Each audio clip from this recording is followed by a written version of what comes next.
नमस्कार दोस्तों, short time study में आपका स्वागत है। हमारा ये जो टॉपिक है एलपीपी का, जो ग्राफिकल मेथड और सिंप्लेक्स मेथड की पुराने एग्जाम में आए हुए क्वेश्चंस देख रहे थे। तो पार्ट 1 में हमने 35 क्वेश्चन किए थे। पार्ट 2 स्टार्ट करते हैं। अगर सिंप्लेक्स मेथड के बारे में आपको और जानकारी चाहिए तो डिस्क्रिप्शन बॉक्स में लिंक है। ये टॉपिक हमने पहले पढ़ रखा है, तो उस वीडियो का लिंक दे रखा है, तो आप वहाँ जाकर देख सकते हैं। क्वेश्चन नंबर 36 है, एलपीपी को हल करने के लिए कौन सा चर प्रयोग में नहीं आता है।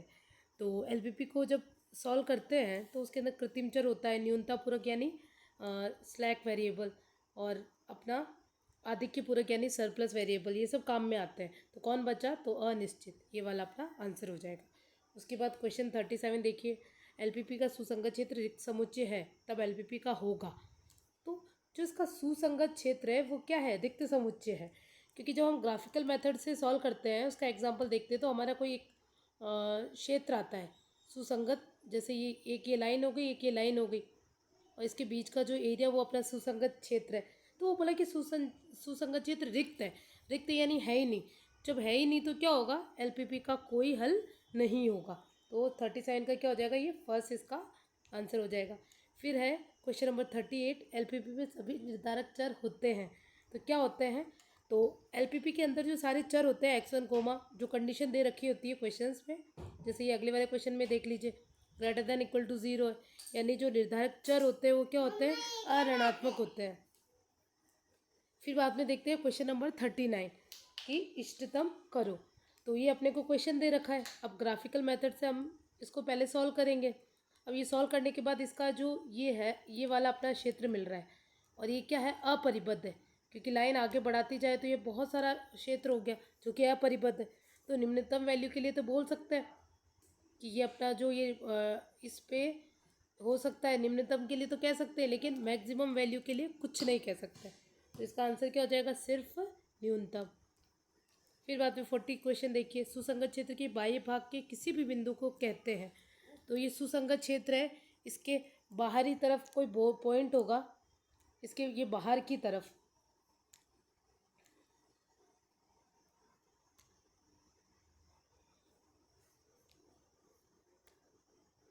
जब इसके बाहर की तरफ कोई पॉइंट होगा तो उसको हम क्या कहेंगे?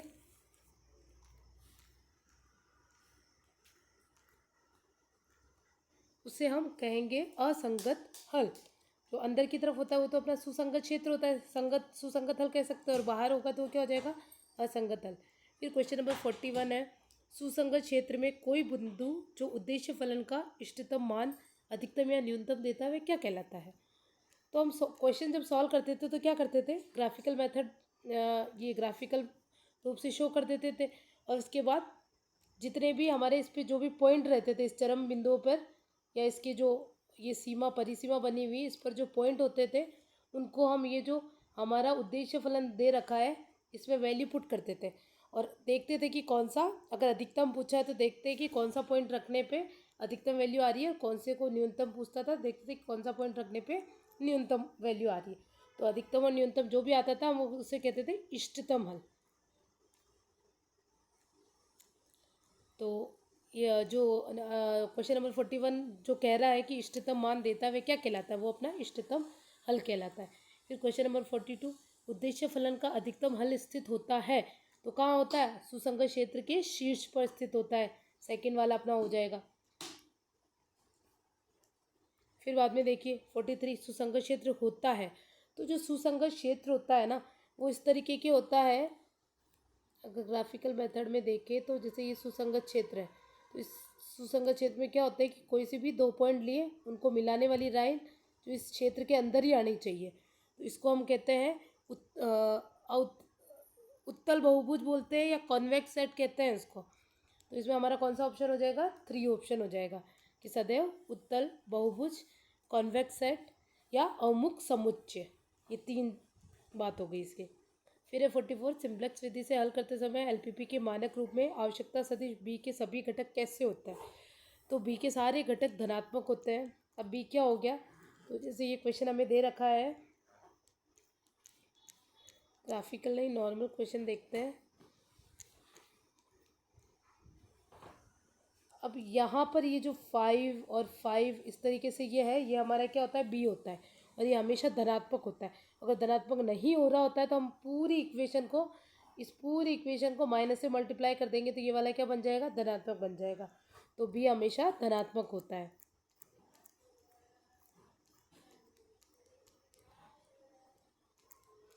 फिर हम नेक्स्ट क्वेश्चन देखते हैं।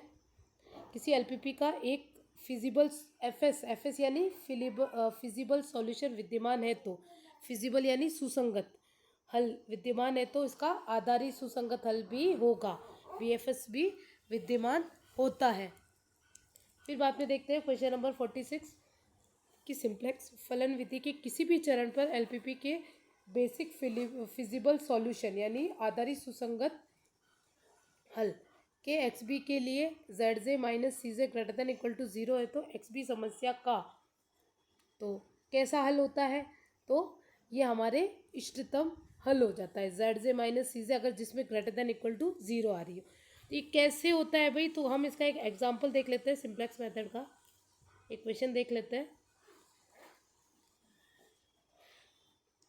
जैसे ये हमारा एलपीपी का एक क्वेश्चन दे रखा है, अधिकतम कीजिए और z equal to 5x1 plus 3x2 दो प्रतिबंध दे रखे हैं, और लास्ट में अपने को x1 प्लस x2 ये चर का बता दिया कि greater than equal to zero होगा। उसके बाद अब इस क्वेश्चन के अंदर क्या करेंगे, इसको हमें अधिकतम के लिए सॉल्व करना है, सिंप्लेक्स मेथड से इसको सॉल्व करेंगे, और इस क्वेश्चन को हम ग्राफिकल मेथड से भी सॉल्व कर सकते हैं। अब सिंप्लेक्स मेथड से देखते हैं इसको। अब यहाँ पे देखिए, यहाँ पे क्या हो रहा है, ये लेस देन इक्वल टू, इधर भी लेस देन इक्वल टू, और जब लेस देन इक्वल टू होता है तो क्या होता है, स्लैक वेरिएबल ऐड होता है। तो इसमें तो हम एक स्लैक वेरिएबल x3 ऐड करेंगे और इसमें x4 स्लैक वेरिएबल ऐड करेंगे, तो जिससे हमारा क्या हो जाएगा, ये 3x1 plus 5x2 plus 1x3 plus 0x4, और इससे इक्वल का साइन हो जाएगा। और आप ध्यान रखिएगा कि जो स्लैक वेरिएबल जोड़ते हैं उसको उद्देश्य फलन में भी इस तरीके से लिखते हैं, और इनकी कॉस्ट क्या रखी जाती है, ज़ीरो रखी जाती है। अब हमारे पास ये इक्वल में हो गए, हमने इसको मानक रूप में बदल दिया। अब जब इसको सिंप्लेक्स मेथड से सॉल्व करेंगे, अब इसको मैट्रिक्स फॉर्म में रख रहे हैं, 3 5 1 0 5 2 0 1, ये जो वेरिएबल है इनके गुणांक है, इसको मैट्रिक्स रूप में लिखा। तो मैट्रिक रूप में लिखने पर हमारा जो हमने स्लैक वेरिएबल माना था x3 x4, उसकी वजह से हमारा क्या बन रहा है, ये इकाई मैट्रिक्स बन रहा है। और जनरली क्या करते हैं, इकाई मैट्रिक्स को ही प्रारंभिक आधार मानते हैं, तो इसको तो मान लिया अल्फ़ा 1, इसको मान लिया अल्फ़ा 2 अल्फ़ा 3 अल्फ़ा 4, तो हम आधार किसको मान रहे हैं, प्रारंभिक आधार अल्फ़ा 3 और अल्फ़ा 4 को, इसको अपन ने प्रारंभिक आधार मान लिया। तो अब सिंप्लेक्स सारणी कैसे बनाते हैं, पहले तो CJ लिखा जाता है, और CJ के अंदर सामने ये जो 5 3 0 0 ये हमारा क्या है, उद्देश्य फलन है, उसके कॉफिशिएंट है, ये हमारा 5 3 0 0 ये उद्देश्य फलन के कॉफिशिएंट हो गए CJ। और नीचे जो B लिखा जाता है, तो B अपना क्या हो जाएगा, B हमारे पास,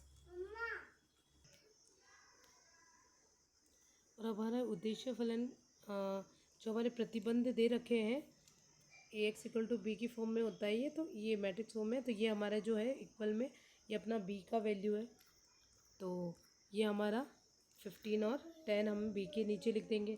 फिर ये XB यानी बेसिक, कि हमारा जो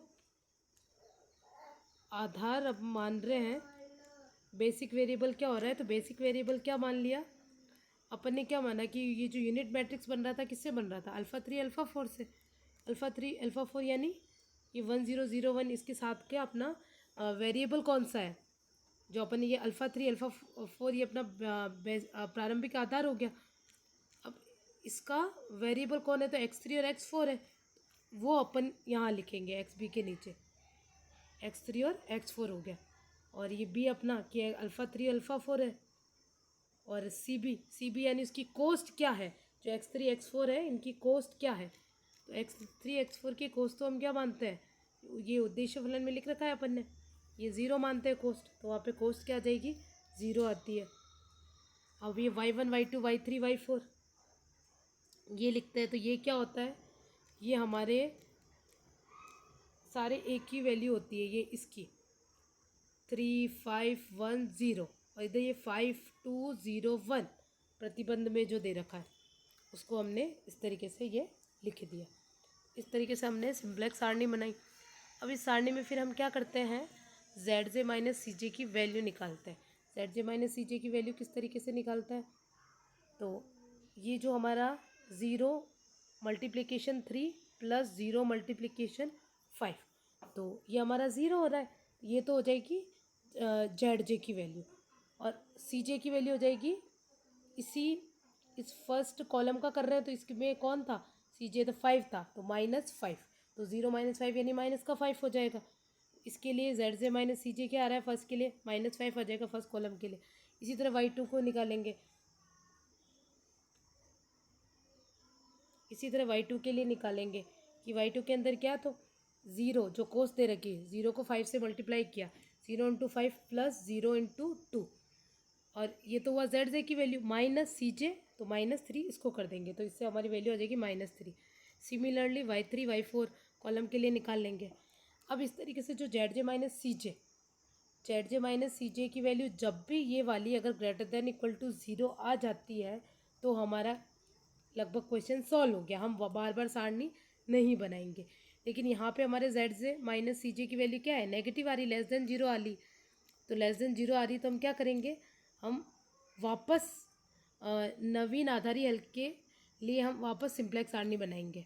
अब वो किस तरीके से बनाएंगे, तो तब तक बनाते रहेंगे जब तक कि क्या होगा, Z J minus C J greater than equal to 0 नहीं आ जाता है तब तक।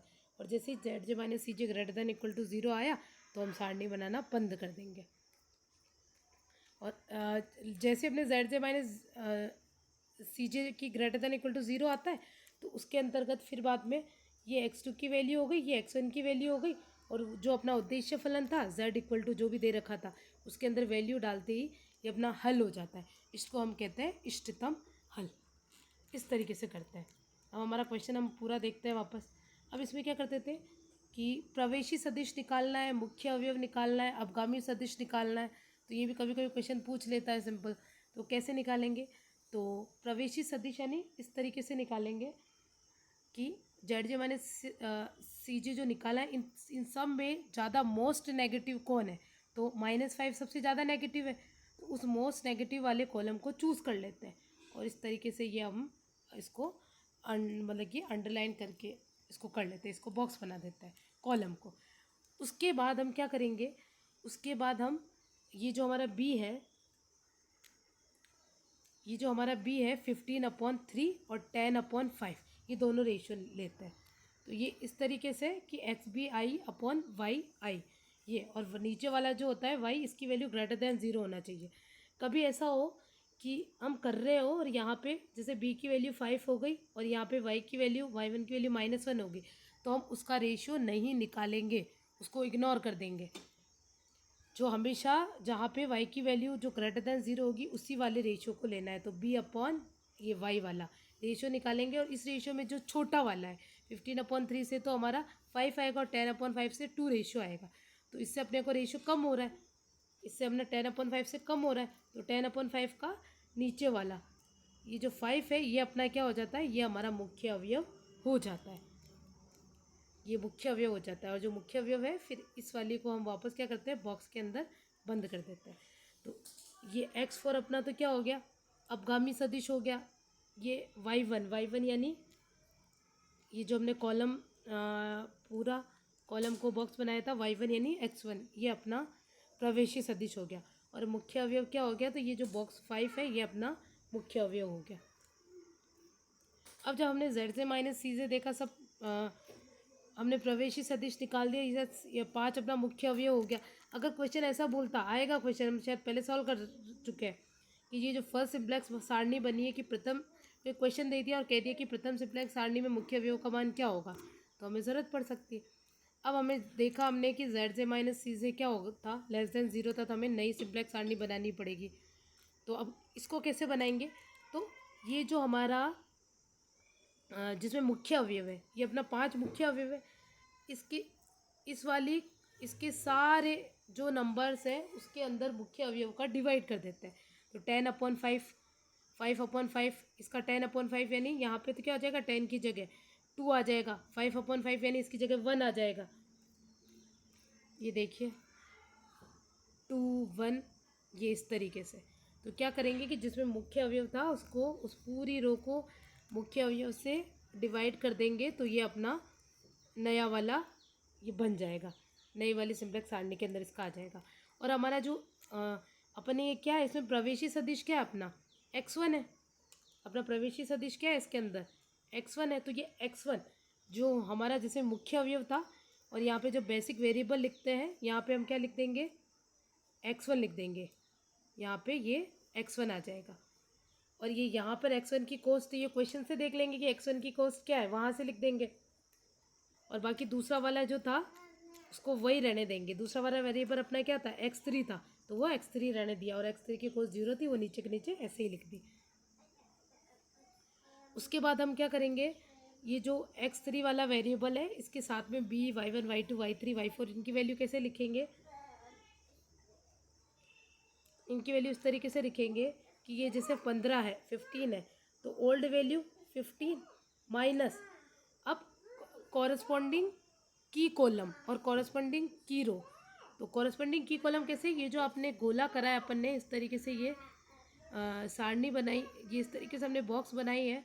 ये 15 के कॉरस्पॉन्डिंग तो कौन हो जाएगा, एक रो में से देखना है, कॉलम में से देखना है।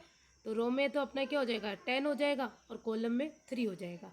अब जैसे 5 है, ये 5 है, ये वाला अपने पास 5 है, इसका कॉरस्पॉन्डिंग की एलिमेंट देखेंगे तो 3 हो जाएगा, और कॉरस्पॉन्डिंग रो वाला देखेंगे तो 2 हो जाएगा। अब इस 1 की बात कर रहे हैं, तो 1 का कॉरस्पॉन्डिंग 3 हो जाएगा, और की कॉलम और कॉरस्पॉन्डिंग रो, जो रो कॉरस्पॉन्डिंग की रो एलिमेंट वो अपना 0 हो जाएगा। इस तरीके से एक फॉर्मूला है कि ओल्ड वैल्यू माइनस कॉरस्पॉन्डिंग, अब जैसे 15 का कॉरस्पॉन्डिंग की कॉलम क्या हो रहा है, 3 इंटू कॉरस्पॉन्डिंग रो की रो एलिमेंट वो अपना 10 हो गया, अपॉन मुख्य अवयव यानी 5 था अपना। अब इसको सॉल्व करेंगे, 5 2 जा 10, तो 3 2 जा 6, तो 15 में से अपना 6 गया, तो 15 से 6 गया अपना 9 हो जाएगा। तो ये 15 की जगह क्या हो जाएगा, 9 हो जाएगा, ये 15 में 9। अब इसी तरीके से बाकी में भी हम ऐसे ही लगाएंगे फॉर्मूला कि ओल्ड वैल्यू जो भी अपना पड़ा है y1 का वो लिखा, जैसे y1 के लिए निकाल रहे कि ये y1 का 0 कैसे आया, तो अब इसको भी देखते हैं।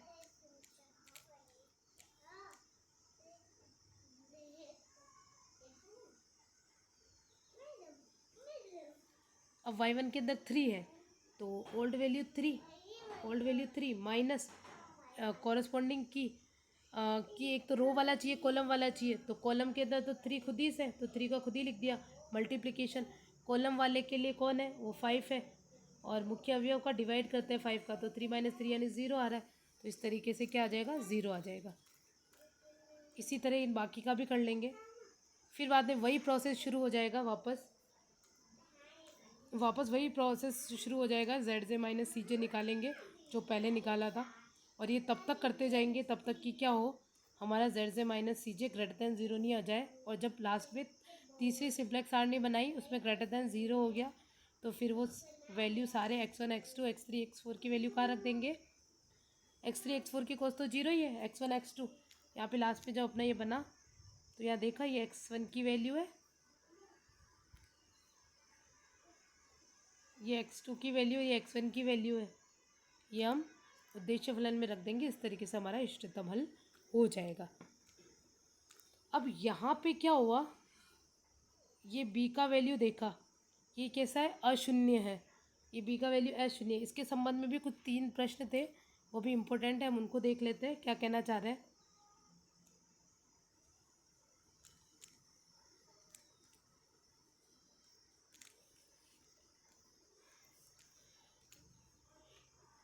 ये देखिए कि इष्टतम हल का आधारी मैट्रिक्स B निम्न में से किसी एक रूप में विद्यमान होता है।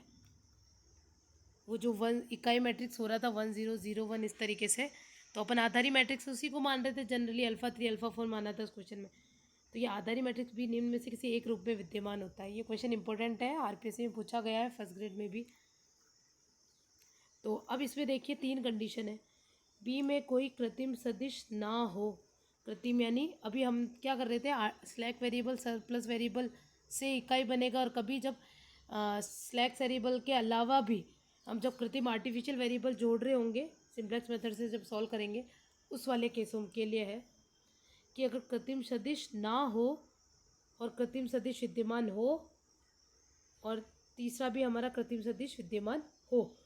तो कृत्रिम सदिश विद्यमान हो तो उसकी दो कंडीशन होगी कि कृत्रिम चर उसके क्या हो, शून्य हो, या फिर कृत्रिम चर शून्य नहीं हो, कि उसका जो वैल्यू है वो ज़ीरो और वैल्यू ज़ीरो नहीं हो। लास्ट में जो वैल्यू देखी थी अभी, अब क्या है, बी की वैल्यू ज़ीरो हो और ज़ीरो नहीं हो।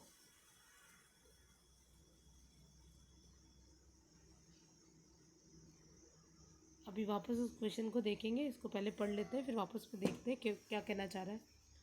तो ऐसा बोलता है कि बी में कोई कृत्रिम सदिश ना हो, आर्टिफिशियल के लिए बात कर रहा है। यदि आधारी मैट्रिक्स बी में कोई कृत्रिम सदिश ना हो तो वह इष्टतम हल की शर्त को संतुष्ट करे, तो समस्या का हल क्या होगा, इष्टतम आधारी सुसंगत हल होगा।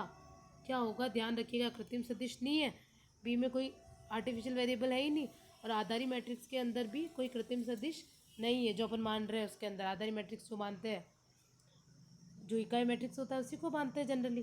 तो अगर उसमें नहीं है तो क्या होगा, इष्टतम हल की शर्त को संतुष्ट करे तो क्या हो जाएगा, समस्या का हल इष्टतम आधारी सुसंगत हल होता है। ये कंप्लीट हो गया। आधारी होता है जो, और आधारी में से चेक करते कौन कौन सुसंगत है, तो आधारी सुसंगत और इष्टतम हल यानी वही कि जो हमारा आधारी हल देखते हैं और वो जो उद्देश्य फलन है उसको अधिकतम और न्यूनतम कर देता है तो इष्टतम हल बोलता है। तो इष्टतम आधारी सुसंगत ये कंप्लीट वाला इसमें आ जाएगा, और इसमें ये क्या हो गया, ये संगत हो गया कि हाँ भाई ऐसा हो सकता है, और अतिरिक्तता नहीं हो रही है इस वाले प्रतिबंध में। अब बाकी के दो प्रतिबंध में देखो, अगर बी में कृत्रिम सदिश विद्यमान है और इसके संगत कृत्रिम चर शून्य है तो इष्टतम की शर्त पूरी होने पर आधारी हल इष्टतम हल होगा। कैसा होगा, ओनली आधारी हल जो है वही क्या हो जाएगा, इष्टतम हल होगा। इष्टतम की शर्त पूरी हो रही है तो आधारी हल इष्टतम हल होगा। अब संगत नहीं है ये, क्योंकि इसमें वो सुसंगत हल है, पूरा तो आया ही नहीं, इसलिए संगत नहीं होगा ये। और ये प्रतिबंध में इसमें क्या रहेगी, अतिरिक्तता रहेगी। इसमें क्या रहेगी, अतिरिक्तता रहेगी। अतिरिक्तता तो यूँ रह रही है कि खाली है, कैसे खाली है, तो इसमें सुसंगत वाला वर्ड तो आया ही नहीं, इसलिए ये क्या हो गया, खाली हो जाएगा। तो इष्टतम की शर्त होने पर आधारी हल इष्टतम हल हो जाएगा।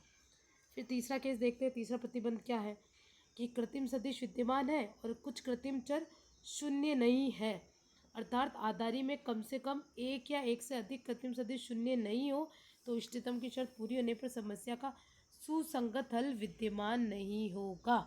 तो जब सुसंगत हल ही विद्यमान नहीं है तो ये तो एकदम असंगत बात होगी।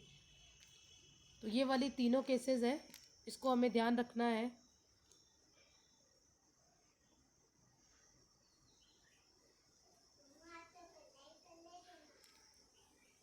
अब हम इसको क्वेश्चन में देख लेते हैं, क्वेश्चन में कौन से क्वेश्चन में वो किस तरीके से कहना चाह रहा है कि ये जो लास्ट में वैल्यू आती है, ये x2 x1 ये अपना वेरिएबल्स है, आधारी वेरिएबल्स है। तो ये जो b की वैल्यू है इन पे, अगर b की वैल्यू अगर x2 x1 है, ये वाले हैं कि ये कृत्रिम है कि कृत्रिम है कि नहीं है। अगर x2 और x1 कृत्रिम नहीं है, कृत्रिम नहीं है तो उसके अंदर देखा था कि कृत्रिम नहीं है तो इष्टतम की शर्त संतुष्ट करता है जो उसका आधारी सुसंगत इष्टतम हल इष्टतम आधारी सुसंगत हल होगा। ये वाली कंडीशन पड़ी थी। लेकिन अगर ये आधारी, ये कृत्रिम चर है, कृत्रिम चर है, उसके संगत कृत्रिम चर सदिश का मान, कृत्रिम चर का मान अपने अगर एक बार शून्य हो शून्य नहीं हो, तो अगर शून्य होता है तो शून्य होता है ये बी की वैल्यू, अगर यहाँ पे शून्य होता है, यहाँ पे x2 x1 अपना क्या है, कृत्रिम चर है, और अपने यहाँ पे बी की वैल्यू देख ली, अगर वो शून्य होता है तो उसका आधारी हल है वो इष्टतम हल होगा, ये सेकंड केस वाला। और फिर कि जब नॉट इक्वल टू ज़ीरो हो, कि कृत्रिम चर हो और वो शून्य के इक्वल नहीं हो, तो शून्य के इक्वल नहीं हो तो उसके अंदर क्या हो जाएगा, सुसंगत हल विद्यमान नहीं होगा। ये तीन केस देखे थे, वो ये कहना चाह रहा था।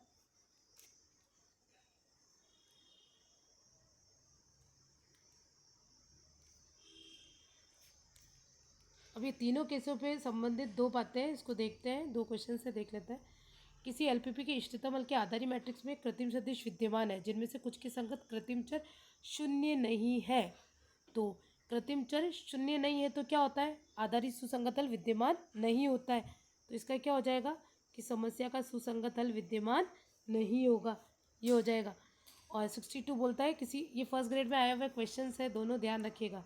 किसी एलपीपी के इष्टतम हल के आधारी मैट्रिक्स में कृत्रिम सदिश विद्यमान है और उसके संगत कृत्रिम चर शून्य है। तो इस स्थिति में क्या होगा, इसके संगत कृत्रिम चर शून्य है तो आधारी हल जो होगा वही अपना इष्टतम हल होगा। और प्रतिबंधों में क्या हो जाएगा, इष्टतम हल होगा, इष्टतम आधारी हल होगा। लेकिन ये प्रतिबंधों में इसमें क्या हो जाती है, अतिरिक्तता रहती है। तो ये हल इष्टतम होगा पर प्रतिबंधों में अतिरिक्तता रहेगी। ये वाला इसका आंसर हो जाएगा। अब हमारा वापस स्टार्ट करते हैं जहाँ पे हमने छोड़ा था। अपरिबद्ध सुसंगत क्षेत्र वाली समस्या का इष्ट अपरिबद्ध है तो अपरिबद्ध वाले में भी देखते हैं कि सुसंगत क्षेत्र वाली समस्या का इष्टतम हल हो सकता है कि न्यूनतम वैल्यू तो विद्यमान हो सकती है ना, इससे बोले कि इष्टतम हल हो सकता है, नहीं भी हो ऐसा भी पॉसिबल है क्योंकि अपरिबद्ध का एक और फिर आगे जाकर के केस बनता है जिसका भी ग्राफ बनता है, पर ये इष्टतम हल हो सकता है, ये इसका राइट आंसर हो जाएगा। फिर 48 क्वेश्चन देखिए, आधारित सुसंगत हल का मान होता है। तो आधारित जो सुसंगत हल है वो तो हमने पहले ही देखे क्वेश्चन में, वो पॉजिटिव या शून्य हो तो चलेगा। फिर बाद में देखिए 49 बेसिक फिजिबल सॉल्यूशन की संख्या होती है। तो इनकी संख्या क्या होती है, इनकी संख्या सीमित होती है। फिर है 50 चार चरों में 3 प्रतिबंध निकाय का एक आधारी हल है। तो ये आधारी हल है कैसा, अब आधारी हल के अंदर क्या होता है, अनअपभ्रष्ट तो होता है कि सभी अशून्य हो, लेकिन यहाँ पे सभी अशून्य नहीं है। तो नहीं है तो क्या हो जाएगा, ये अपभ्रष्ट होता है कि कम से कम एक या एक से अधिक शून्य हो तो अपभ्रष्ट हल हो जाता है। फिर है 51 किसके द्वारा असमीका दे रखी है, इसको समीकरण में बदला जाता है। तो यहाँ पे अपना ग्रेटर देन इक्वल टू है, लेस देन के लिए तो स्लैक वेरिएबल आता है और ग्रेटर के लिए सरप्लस वेरिएबल आता है, यानी आदि के पूरक चर।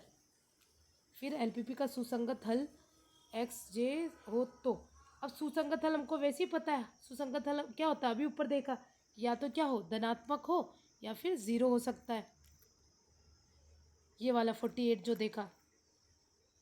फिर 53 है कि एलपीपी को हल करते समय सिम्प्लेक्स सारणी में निम्न में से क्या असत्य है।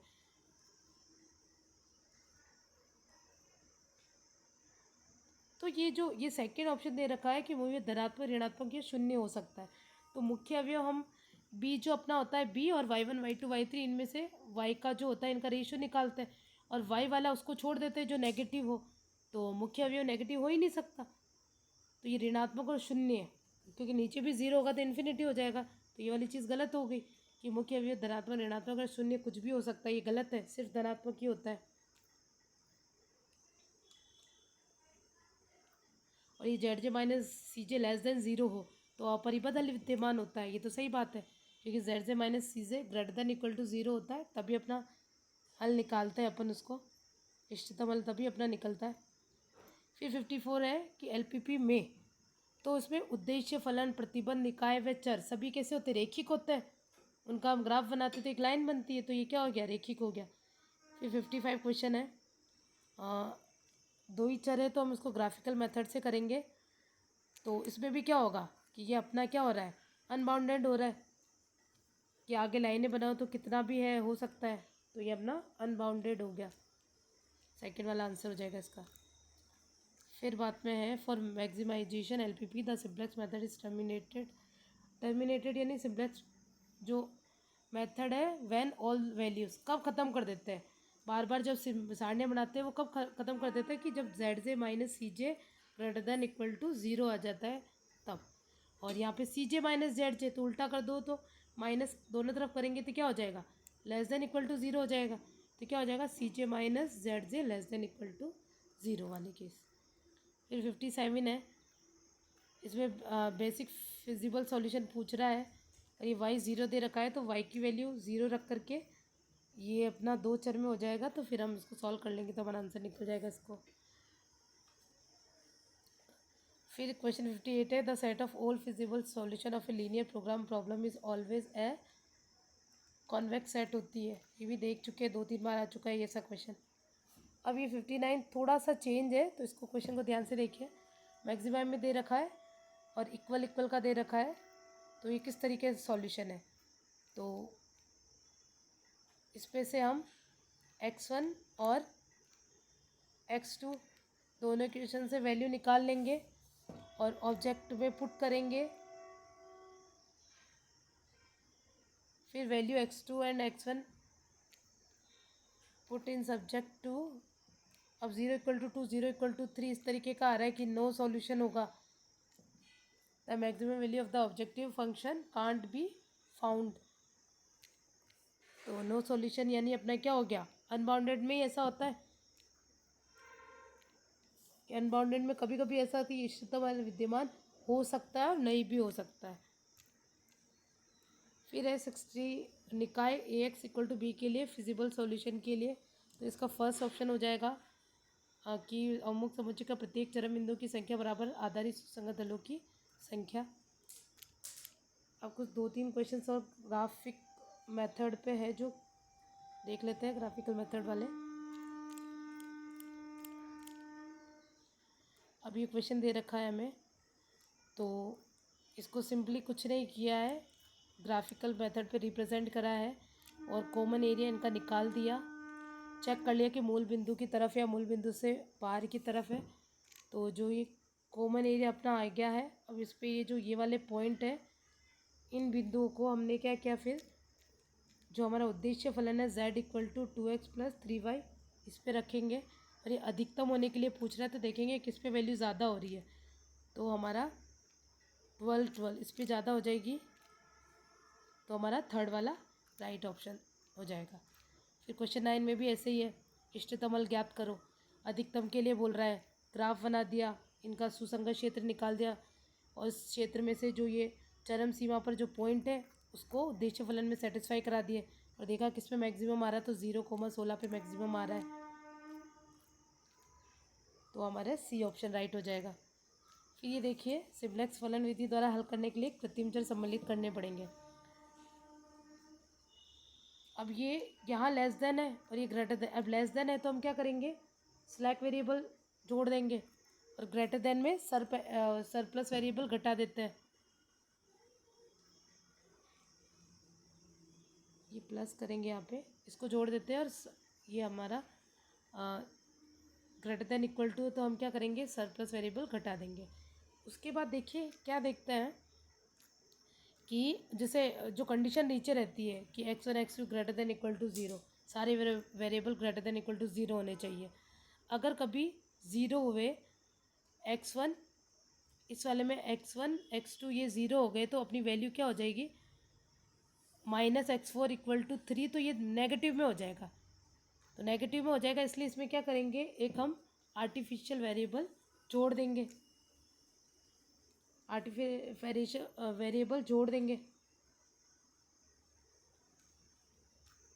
एक तो अपने यहाँ जोड़ा और एक आर्टिफिशियल वेरिएबल क्या करेंगे, ये जो हमारा इक्वल वाला है, इस वाली इक्वेशन में भी वही वाली बात कि जब x1 x2 0 हो जाए इनकी वैल्यू, तो क्या हो जाएगा, =4। अगर ये 0 हो जाए क्या करे, तो एक और यहाँ पे कुछ जोड़ना पड़ेगा आर्टिफिशियल वेरिएबल। तो इस तरीके से कितने आर्टिफिशियल वेरिएबल जुड़ गए, 2 वेरिएबल। अब कहाँ पे तो ध्यान रखिएगा, जब भी इक्वल का साइन हो और ग्रेटर देन इक्वल टू हो उन दोनों में, तो एक तो इक्वल के साइन के यहाँ जोड़ा, एक ग्रेटर देन इक्वल टू के यहाँ जोड़ा, तो हमारे 2 हो जाएंगे। तो कृत्रिम चर कितने सम्मिलित करने पड़ेंगे, तो सी ऑप्शन इसका राइट आंसर हो जाएगा। धन्यवाद दोस्तों।